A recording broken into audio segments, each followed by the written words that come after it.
दोस्तों नमस्कार। 26 अप्रैल को हमला होता है पहलगाम में। वहाँ पर 26 भारतीय नागरिकों की हत्या कर दी जाती है। उसी का बदला लेने के लिए भारत ने एक विशेष कार्रवाई की है और स्ट्राइक की है, सर्जिकल स्ट्राइक की है। उस सर्जिकल स्ट्राइक का नाम दिया गया है ऑपरेशन सिंदूर। तो जिसमें उन्होंने क्या किया था, उनके पतियों को, आतंकवादियों ने उनके पतियों को चुन चुन कर मारा था। इसी को भारत ने गंभीरता से लेते हुए और पाकिस्तान पर सर्जिकल स्ट्राइक की है। 7 जगहों पर 9 ठिकानों पर हमले किए गए। इसमें काफ़ी क्षतिग्रस्त हुए हैं, काफ़ी आतंकी मारे गए हैं जो दोस्तों भारत के खिलाफ साजिश रचते हैं और इस तरीके से तमाम हमले को अंजाम देते हैं और नफरत का बीज बोते हैं। तो भारत ने एक बार पुनः से कार्रवाई की है और आतंकी हमले जहां से करवाते थे उनके कैंप पर, जो टेररिस्ट कैंप थे, उन कैंपों पर एक बार जोरदार वहां पर प्रहार किया गया है। रात में जहां पर सभी भारतीय सो रहे थे, सबको अलर्ट किया जाता है और रडार के निशाने पर होते हैं आतंकी। उन आतंकियों को चुन चुन कर वहाँ पर बमबारी की जाती है और बड़ी संख्या में आतंकी मारे भी जाते हैं।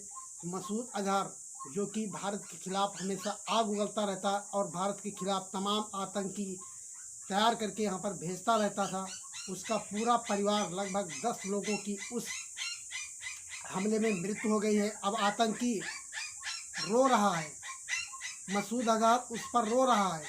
वो कह रहा है कि काश मेरी भी मृत्यु हो जाती इस घटना में।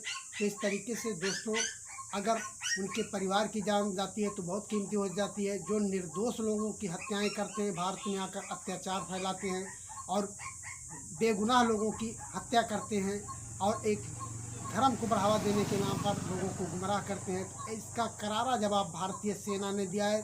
तो ऐसे में भारतीय सेना को सलाम है। तो दोस्तों, इस तरीके से अगर करारा जवाब दिया जाता रहेगा तो ये आतंकवादियों की रीढ़ की हड्डी टूट जाएगी और वो दोबारा से कोशिश नहीं करेंगे भारत की तरफ से आंख उठाने की। तो सभी भारतीय एक हैं, सभी लोग एक हैं, हम लोग हिंदुस्तानी हैं। यहाँ पर तमाम जात धर्म के लोग रहते हैं, चाहे हिंदू हो, चाहे मुस्लिम हो, चाहे सिख हो, चाहे ईसाई हो। तो हम सभी लोग आपस में भारतीय हैं।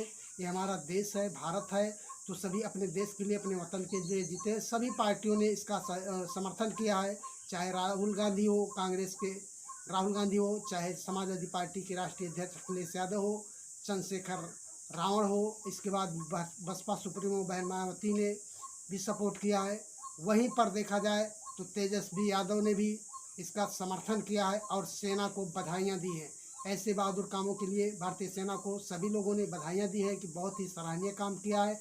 इस तरीके से मासूमों की जान अगर आतंकवादी लेते रहेंगे तो कब तक हम लोग चुप रहेंगे। तो इसी को लेकर भारत ने अलर्ट जारी किया है। तो दोस्तों, इस तरीके से आतंकवादियों की कमर भारतीय सेना ने तोड़ी है। तो भारतीय सेना की बात की जाए तो भारतीय सेना एक जाबाज सेना के रूप में गिरी जाती है।